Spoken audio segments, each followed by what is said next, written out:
Всем привет, солярисоводы. Значит, проблемка такая. Наверное, и не я один сталкивался. А сзади суппорта на мелких кочках очень стучат. Все было перепробовано, новые направляйки, смазки набивалось и так далее. Но, видимо, отверстие уже надо править на скобах задних суппортов. Поэтому взяли вот такие 4 новые пальца передних с резинками. Вот один задний. Под него будем укорачивать, а сзади будем править отверстия. Ну, соответственно, чтобы резинки были. И избавиться от этого стука. Посмотрим, что получится. Это все дело укорачиваем. Такую же фаску делаем, чтобы резинку переставить вот сюда. Так, продолжаем эксперименты. Вот укоротили. Сейчас поедем скобу править.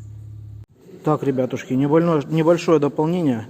Сверло надо брать 9,7. Больше не надо. Ну что-то надо.